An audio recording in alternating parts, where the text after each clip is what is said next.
Okay, today's video is one that's exciting to me.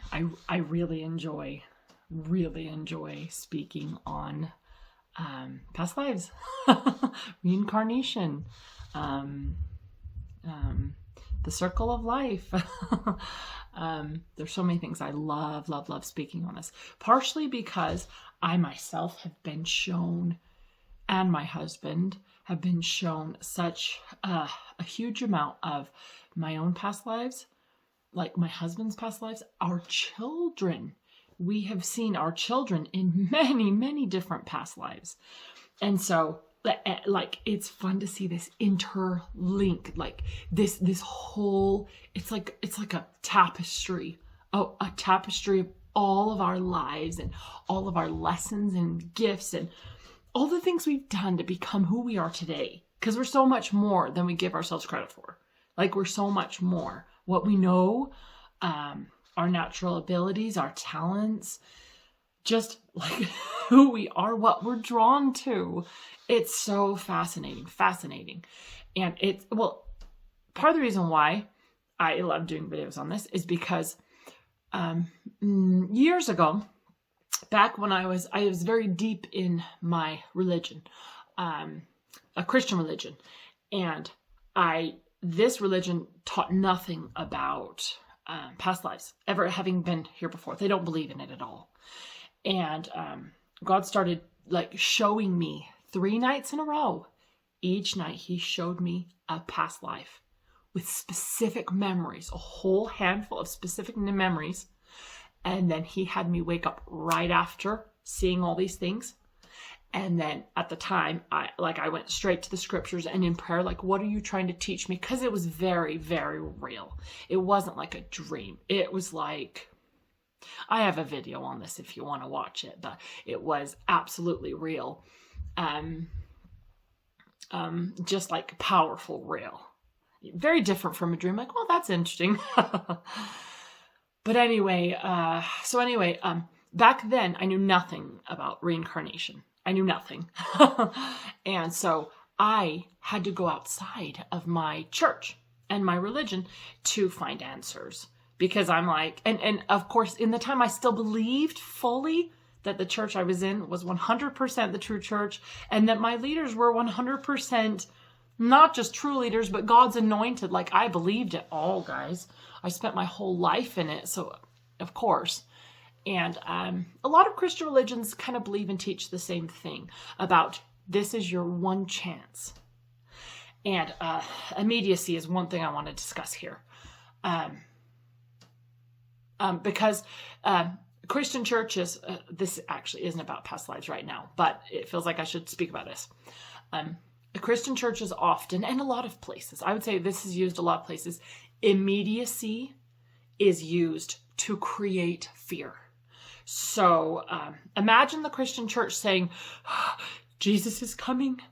If you're not prepared, you will burn, right? That immediacy of like, you have to do this now. Well, there is the immediacy of this is your one shot at life. And if you blow it, you are eternal damnation, depending on which Christian church you follow. Because my old church taught its own little version of hell. They each have their own versions of hell, and they each have their own versions of heaven. And each one is different. And each of these churches teaches different things you have to do to get into their version of heaven. So you have to follow their leaders, do their rites and rituals, attend their churches, take their communion, or, like you have to follow all their things to obtain their personal version of heaven. And many people like me have discovered that, oh my goodness, most of these churches aren't true. Even the ones that claim to have the fullness. And you're like, oh, whoa. So anyway, it's actually coming back to God. It's coming back to what's inside of us already. Like who we already are, what we're already born with. Okay. So one thing I want to cover about past life. So anyway, I had to go outside of my church to learn about past lives. And so I searched on YouTube, and I would never have let anyone in my church know. I'm like, past life anything? Because I didn't know anything. But God clearly taught me through these 3 nights, 3 very clear memories of 3 very specific lives that I have lived. And he brought these memories forward. And each night I woke up after each one with this intense boom feeling. And I went straight into prayer. God, what does this mean? Teach me. Like, it was very, very powerful, right? This very intense, powerful experience. And I went to the scriptures and I'm like, okay, God, teach me, show me. I don't understand this. Like I see what you're showing me, but no one's ever taught me this before. And, I'm having things that are more real than any of the beliefs from the church I came from. So obviously there's a lot of beliefs. If you're taught something your whole life as a child, like this is this, and you're taught this is this, this is this, this is this, and it's repeated over years of church and years of family discussion, years. Like, if that belief is repeated over and over and over, you're going to grow up and believe that with all that you are. And you'll say, I know. Guys, I used to get up to a pulpit in my church and say, I know this and this and this. And I didn't know. I thought I knew. I didn't really know. And then, so when you have much clearer vision and having God speak to you much stronger than just kind of a burning in the heart and different ways that we're manipulated through emotions and even evil entities.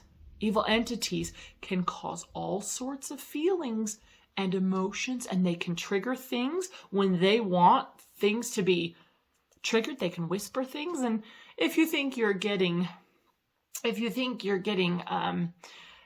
the Holy Ghost or the Holy Spirit whisper in your ear and it's actually an evil entity, getting more clear. But anyway, so I searched past lives. I ran into a few videos here and there, and again, very kind of skeptical, but I want to see what else is out there. Like, who knows about this? Like, what? Because I didn't know anything about it. Anyway, but so when I came upon good, what I considered good at the time, because there's some kind of silly videos out there, or videos with a slant, or there's some weird videos. When I came upon a good video about past lives where it felt like there was more truth in it, I mean, I would just soak it up, like, oh wow, you had that experience. Oh, what did you? And so back then I didn't have really anyone to turn to or much to learn from. Okay. So I love doing videos because I'm like, oh man, if I could help people who are having things start to open up in their lives, having knowledge and guidance opening up in their lives, just simply by me sharing what I know now and the experiences I have, that's oh, wonderful. I wanted to talk just a little bit about some of the myths of past lives. I say myths, but I would say kind of false beliefs about past lives. Because remember, if you've grown up Christian and your whole life, you don't even have to be Christian. If you have not grown up with any belief in ever being here before, meaning this is my one shot, if you've never known anything about it, how could you have good, clear knowledge of it? You never knew anything. And then you hear some random false belief on the internet, or somebody over here says, reincarnation says you turn into a cow, or a butterfly if you're good, or you have no foundation even to begin building wisdom and knowledge on. You have no idea. So I absolutely understand all the false beliefs out there. I understand why there are false beliefs, why there are myths, why there's so much confusion, because, by the way, did you know there are a lot of people, a large percentage of religions, even the original Jews, even the original Jewish, what do they call it? Their spiritual, their doctrine, and I don't remember, the books actually contain past life stuff. Of course, in India, in China, there are a lot of different places and a lot of people in the world that know. They're kind of taught about it, and it's like this, okay. So when a child says, Mommy, like a 3-year-old says, Mommy, I had a dream that I was this lady and I did this and this, there's an understanding. But if you have a child here in like the US, just a regular Christian family, they're like, oh, that's a nice fantasy. But anyway, so some of the myths and false beliefs about reincarnation. One of them is, which one should I tackle? Let's tackle the karma one. Okay, so there's kind of this concept of karma. And it's the way it's like kind of spouted out. There's a very huge misunderstanding about what karma is. And so just from the understanding and the guidance I've had in my life and the knowledge and the things that have come to me, especially through experience, is that karma is something we choose. There is no forced karma. So that's why people really get this wrong, because they say, if you did this bad thing, you will be forced to fix it in the next life. We choose to change things for the better. This is eternal progression. So if you had a life where you did something horrible to somebody, okay, you on the other side, you have your life review and all these different things happen in spirit realm from in between life to life. I mean, you go through all amazing. Some people don't want to come back soon. They want to take longer in heaven. You'd be surprised how much agency we have. We have full agency. That's why Jesus taught agency. And that's why you can see the pattern of corrupt leaders in this world that take your agency. And they say, well, you have to do it this way. And it's like, wait, no. So you can see the ones that say you have to this way, you have to that way. And they have all their strict regimen of the ways you have to live or be in order to get whatever glory they promise in the next life. So if you did that wrong thing, you will, with the people that you wronged in that life, right? You, on the other side, you both choose to fix it. So imagine a soul going back to heaven, going to this person they wronged and saying, I really wasn't seeing clearly. I'm sorry. Maybe you were under the influence of alcohol or something. And, you did something you're ashamed of, or you hurt somebody or whatever. You say, okay, I'm obviously in spirit. You see much more clearly. Like, you don't have this body and all these blocks and the density of earth, this earth life kind of keeping you unaware. So in spirit, you're able to see clearly. You're able to look at that life and you choose. It's something you choose with the help of masters. I will say there are masters, Christ, and God and the angels. There is unlimited help helping guide you. Right? So you're not alone in choosing. Like I say, you choose and you do choose, but you have all the help you need, all the help you could ever wish for of how can I make this right? What are the best ways to make this right, to fix this? So you may choose in this life here to come back with that same person you wronged. And maybe you have chosen in some way to help them. Sometimes it's I will raise you as my child, and I will give you all the love that I can. Okay, so you hurt them in this life, and you've come to raise them as your child, or something. Maybe we'll be neighbors and best friends. Maybe you'll be my parent, or ways that literally heal that negative energy and heal and transform it. Because what we're doing is we're transforming ourselves. We're here to learn lessons, yes, but we're actually here to heal and transform our inner self, okay? So what those of us who want the light, want, God and the highest, we want to become better and better and better and better, right? We want to become more pure. So purification of all the inner stuff, right? We want to become holier, more pure, more, there's so many things that go into that. But that's one way you choose to help and heal. So when we do something wrong, or it's not just about wrong, you can have positive karma. Because if you say someone did something so beautiful and wonderful for you, and you just owe them. I mean, not really. But you know how it's like, oh, I owe you so big. You helped me. You found me. You helped me. You served me. And I couldn't do anything back for you. Like true Christ-like service, right? Like the Good Samaritan type of thing.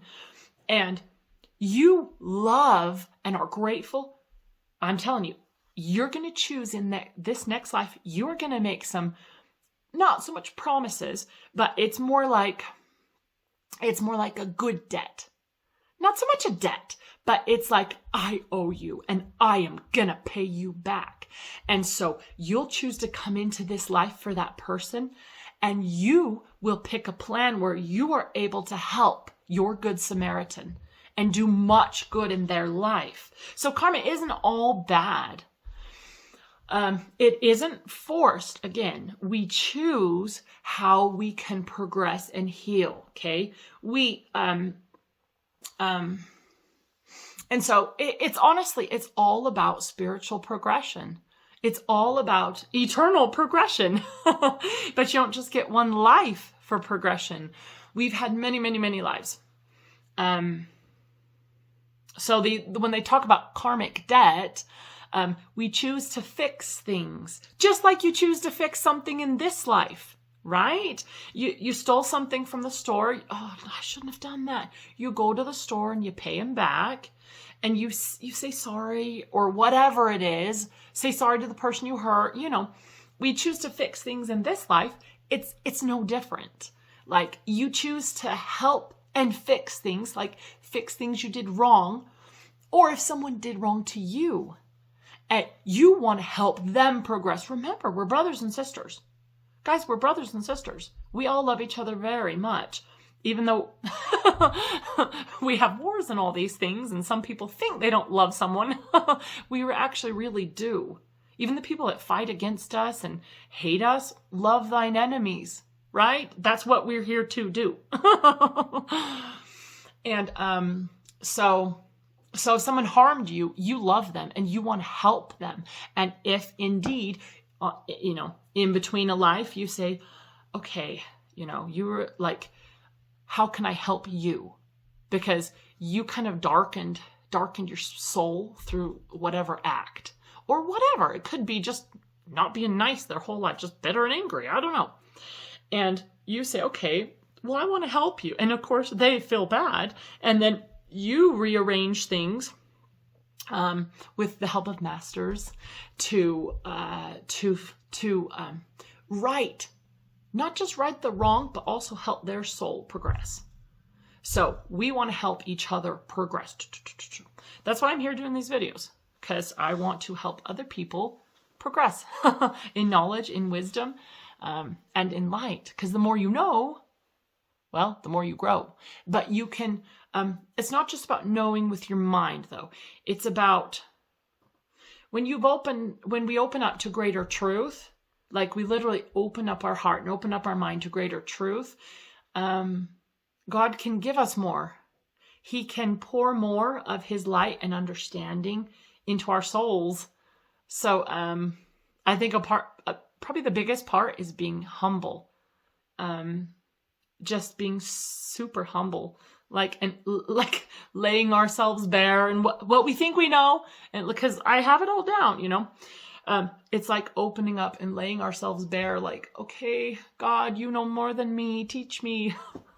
What do I not know? What do I need to know? What do I believe that's wrong? Like, show me my false beliefs so I can root them out, or God can root them out, really. So anyway, that covers a bit of the karma. let's see, another one of the myths or false beliefs that people here's one. The people get off is, this is another agency one. You are not forced to come back. Okay? So when you talk about the wheel of karma, or I've heard it called the wheel of samsara is that Hindu? Buddhist? I don't know what practice that's from. The wheel of samsara. People, I know it's over in India, people that believe in reincarnation and know all about it. You are not stuck on a wheel. We choose to return because when we come back, we progress and we help our brothers and sisters. We help all the others around us progress too. It would be, and remember, we choose this, if we indeed choose to stay longer in spirit realm because we just don't feel ready. Maybe we come from a traumatic past life that was horrendous. And we're like, I'm not going back yet. I don't want to do that again. That was really, really, really hard. Well, in the end, because we love our brothers and sisters, because we love each other, we come back to help and to serve. Guys, if there was one thing, if there was one number one thing we're here to do, it is to serve. It is to serve each other. It's to serve God by serving each other. Like we honestly, you know that scripture, those who are the greatest among you will be your servants, right? Just like Jesus Christ showed us. We're here to serve each other. Now, I need to add on here. One of the best ways you can serve everyone in your life is by healing. That's not selfish. Healing your body, healing your mind, healing your heart, that's really important. Because if you're trying to serve in a lesser way, meaning only kind of physical serving, without you yourself being in a more healed place, you can do it kind of backwards. So when I say serve, there's some ways that service is taught that aren't the most helpful. Let's just say healing yourself, becoming brighter, becoming more spiritual, becoming closer to God, closer to Christ. That is one of the most important ways we can serve people around us, because then you are giving them a higher level of service, right? If you are in a place and things are unwell, you're unwell, and you're stuck always trying to serve people around you in the sense, I have to make them cookies, I have to help them move, I have to, all these things, but I mean, maybe you're doing it happily. Like, you will never, do you know what I mean? Like, do you get that? If you can give, you say you need to go into a period of hermitage. I would even say that. A period of hermitage where you need to get away from the world. I mean, maybe you can't go to a cabin in the woods for a year. It'd be nice if we could all do that. But maybe it's a period of like getting away from everything. And this includes religion too. Like, you really want to get to know God? Let go of everything you've ever been taught with your religion. I mean, of course you can't let go of it all here and here, obviously. If you love Jesus, you don't let go of that. But let go of all church everything and go into a period where you just go within. You are just going within and get away from everyone as best as you can. That is not always necessary, but it's actually really common. It's really common to go into just a period of getting away from the world and going within. And, that's another topic. Anyway, so the wheel of karma. We're not stuck. We're not stuck. And it's not endless. That's another one. I've heard people talk about this endless wheel of karma and this endless wheel of as if you're stuck and you're forced to go. And that's not that way at all. You're not stuck and you're not forced, and you have a specific amount of past lives you've lived on this earth. Okay? So it's not this Some people call it, because they have the wrong idea, they call it some torturous wheel of reincarnation. Get off the wheel, get off the wheel. What they mean by getting off the wheel of incarnation is reincarnation. Incarnation. Getting off the wheel means you've progressed beyond the need to. Okay? So the more your soul progresses in this life, or maybe you've progressed a ton in other lives, the more you progress, your soul makes leaps and bounds to greater levels of purity, greater levels of service, closer to God, closer to Christ. Like we progress. And this, like up here, is where Jesus Christ, sorry, it's escaping me. Jesus Christ, resurrection. Okay. This is a resurrected state. The mystery of, mystery is not the word. The beautiful teachings, the deep teachings of resurrection, which most Christian churches don't even cover. Most Christian churches don't know anything about resurrection. A little bit. You'll get a little drop in the pot. But there's so much depth to the resurrection mysteries and what goes on in a soul that has reached a level of perfection, holiness. There's a lot of ways you could word that, to where you don't ever have to come back into a body again. Okay? And if you were to reach that in this life, this body could possibly become a resurrected body. You would never need to incarnate again. That is very much becoming like Jesus Christ. Obviously, Jesus did a whole bunch of things we will never do. The atonement, transforming the whole world. No, we won't be like that. But the resurrection and purification of our bodies, our souls, like that's real. And so when they talk about getting off the wheel of karma, that's what they mean. But like I said, you've had a finite number of lives. Is finite the right word? Finite, limited, right? You could go and ask God through prayer, through meditation, through communion, like go to God in Christ and say, how many lives have I lived? Because you've had a certain amount of lives.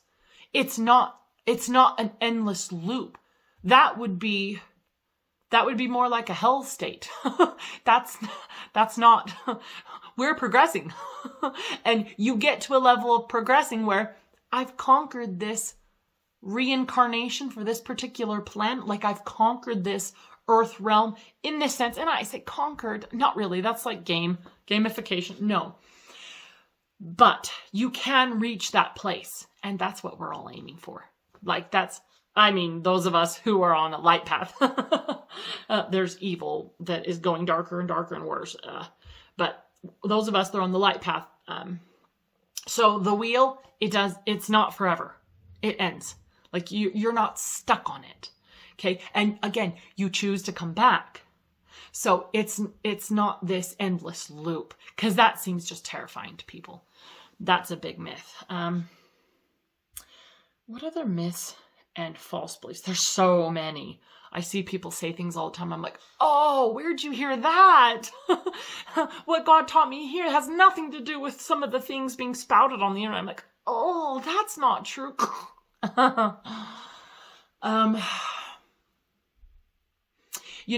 I think it's time to share some experiences. Hang on, let me pause. I need to hang on.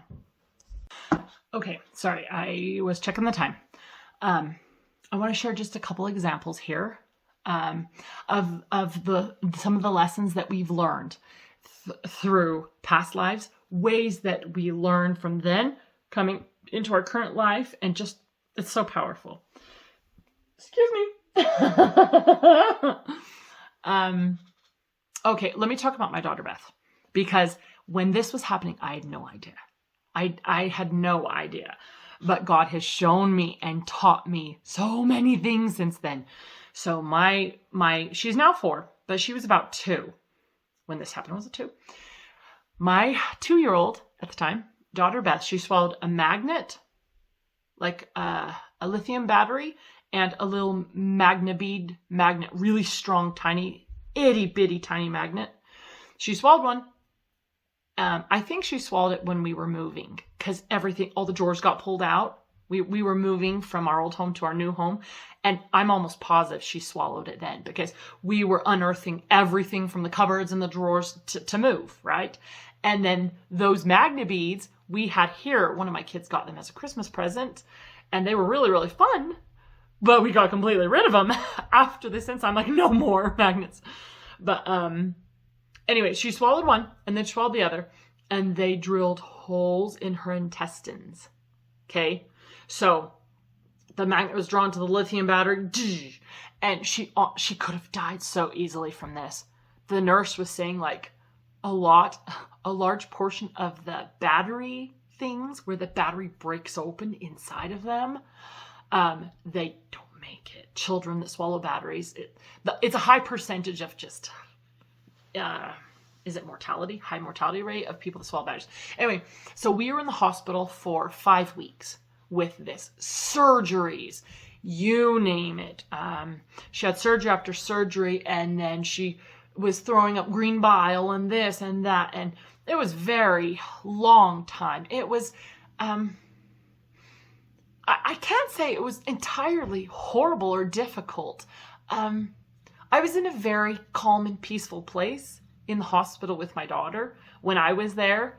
And when my husband was there, I was still in a calm and peaceful place, knowing he was there with her, because we took turns coming home and helping the kids, watching the kids. And he was there longer than I was. And so I was constantly praying for him to be strengthened, and for her. We were doing a lot of healing and energy work on her. Like a lot. Oh, that's important to tell in this story, because you need to know for what I'm about to say. So Jay and I, we have a lot of experience in energy healing, clearing of trapped emotions, realigning of things, just so many different ways that you can work and heal the body. Okay. And well, when this happened to Beth, we were constantly clearing trapped emotions, realigning things, casting things out, like just energy healing a ton. I even asked a friend who is very good at energy healing. I asked her to help us out to clear during this time period. And so that girl was getting so much stuff cleared, like so many trapped emotions from the heart, from the brain, things in the gut, trauma energy. That's probably one of the things that kept her alive, that helped Beth so much. You couldn't tell the doctor that. But anyway, so we had all this stuff going on, and it was very traumatic for a lot of the family. Poor Beth. Well, anyway, so finally all this stuff done, we get to bring her home, and she's been stuck in a hospital bed for 5 weeks. And we bring her home and get her, she can't even walk. The poor girl, she has to learn how to walk again. And her legs were all thin and frail, and just so much. And we had to keep clearing from all the medicines and the procedures and all of that stuff. So anyway, we get her home and, slowly get her back to life, get her eating some foods and all this stuff, and get her adjusting to life and getting... as of right now, she's 4, almost 5, and she is happy, active, healthy, normal little girl, right? Well, what God taught me through this, which I was just like flabbergasted to learn some of the things. So these are some of the things that God deeply taught me and my husband through viewing past lives, because we saw this particular past life with Beth, through understanding, and this was what you might call karma, when you make promises to help other people. Oops, reminder, turn off. And the energies and things that went on. So I got to tell you these, because I was just bamboozled. I'm like, whoa. Because in the moment, I couldn't have known this. I would have rejected it. You can only learn something when you're ready. That's one thing I find that God does, is you have to be spiritually prepared in order to receive certain things. for example, past lives. If someone is not spiritually, if they are not fertile ground for the seeds of truth contained in reincarnation, coming back and they will reject it. They're not ready for it. They'll poo-poo it like, well, crazy. And so there's a lot of things holding people back from greater light and knowledge. You have to be prepared. Not just physically, you know what I mean? Like, you have to be spiritually prepared. Mentally, yes. Mental is spirit. But, you have to be prepared in order to receive certain things. Like, and that's part of our leveling up and growing. That leveling up's the wrong term. Greater purification, light and love, becoming like Christ, becoming like God, right? Anyway, so we had all this happen with Beth. Well, there was this time where God showed me very, very clearly. And this, I was shocked. He showed me a past life that I lived in ancient Aztecs. Is it the Mayans and the Aztecs? Where in their temple culture of sacrifice, I was the daughter of one of the priests. Not a high up priest, just one of the temple priests. There were many different priests, and there were higher up people. I wasn't anyone special, but I was the daughter of one of the priests. And there was this one time where this young woman, I want to say 13 or 14, was brought to the altar, and I was on some sort of a guard duty, or I can't remember the exact reason why I was there. I was there, I think I was being held there against my will. I have almost a memory of someone holding my arm. So, there's a whole bunch of reasons why that could be. But so I was there, being forced to watch as this 13, 14-year-old girl was brought to this stone table. It was like their altar type of thing, this stone altar. And it was horrible. They killed her. They killed this girl, and I couldn't do anything to stop it. I have this thing where I think I tried talking to the person holding me, say, please don't do, it might have been my dad. I think it was my dad, one of the priests. For some reason, he wanted me to watch this. And I couldn't stop it. I said, please, why are they doing this to her? Please stop them. And so I had to witness this horrible temple ritual execution. And it was awful. It was traumatic. Well, and God brought this forward, and I'm just like, oh my goodness. In that life, Beth was that girl that got sacrificed. And in the afterlife, I promised to help her. This was a good karma. I promised to help. I couldn't have saved her. I couldn't have. I was just a young girl too, maybe 14, 15. I couldn't have saved her, but I tried and I wanted to. So get this. And they stabbed in the stomach. I remember this clearly. They did removal of organs, like starting with stomachy stuff and like the torso. Anyway, I promised to help her. I promised to fix that energy. And I kid you not, this just threw me for like, well, this is a job. So we come into this life, and Beth goes through this thing in her stomach, and she is in surgery where they cut her open and they take her intestines and sew them all together. It's very similar to that life, but different, of course. They're not sacrificing her to a god, but trying to actually heal her. But the trauma is still there. The trauma of cutting open and suffering in the hospital.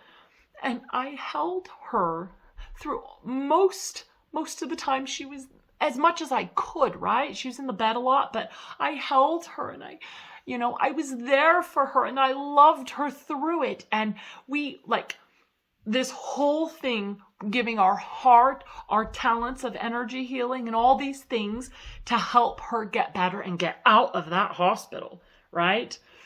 And it was like, it was like this gift I was able to give to her. Like, I promise I will help you.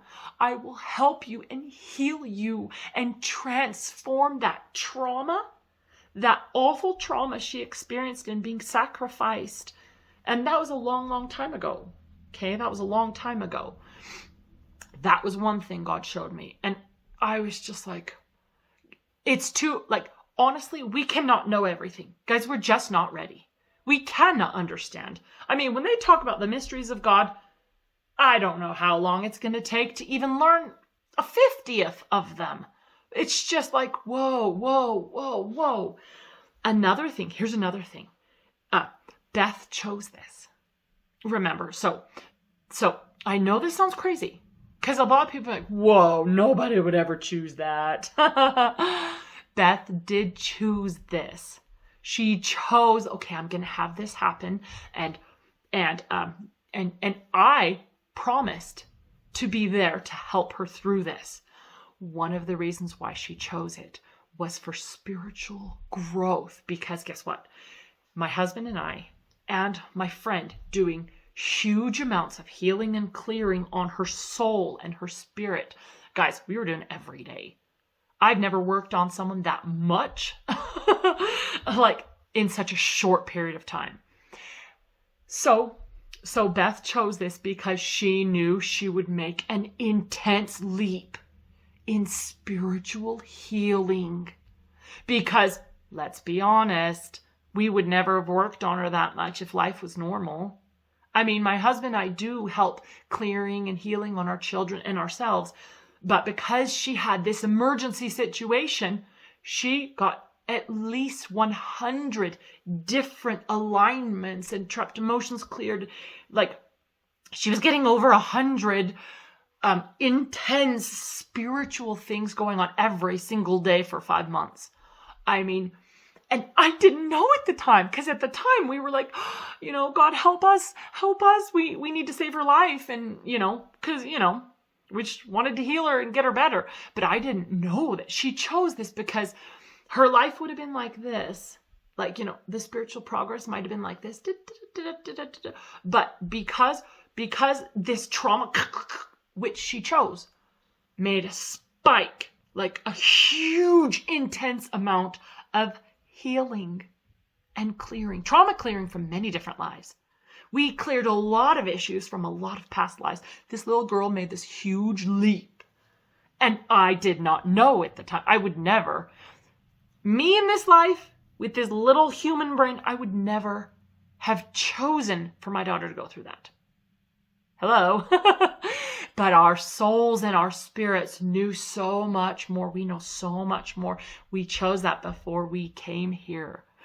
So this whole situation with Beth and her stomach and the surgeries and everything actually turned out to be exactly what she needed, exactly what we all needed, and exactly what the growth she chose. Like, I was just, I can't tell you since then.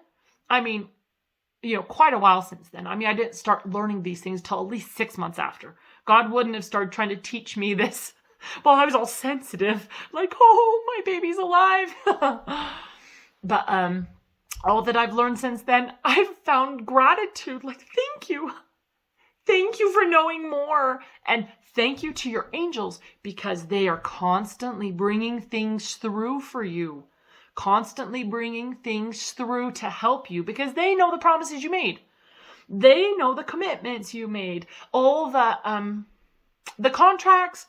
I don't love the word contract. It sounds ucky, like a business contract or something. The promises and the things you chose to do, the people you chose to help, the ways you chose to change your own soul, the way you chose to heal and help others in all the ways that we do. So constant gratitude for that. I gotta go. So I'm just going to wrap this one up. I'll probably come and do another chunk of past life stuff. But that's, for now, that's just covering a few of the myths and covering a little bit of one experience with my daughter. I've got so much more to share, more to tell. I'm very passionate about it because like these are things that I really know. I used to think I knew things, but until you have a deeper, I mean, like really deeper knowledge of things, like we don't know. So you can't get up to that pulpit and say, I know he's a prophet of God. No, you don't. Unless you see what he does in the night, unless you see what that person is doing, who they worship, who they're connected to, unless you can see more clearly what is going on around him in spirit, who he's connecting to, you cannot say you know they're a prophet of God.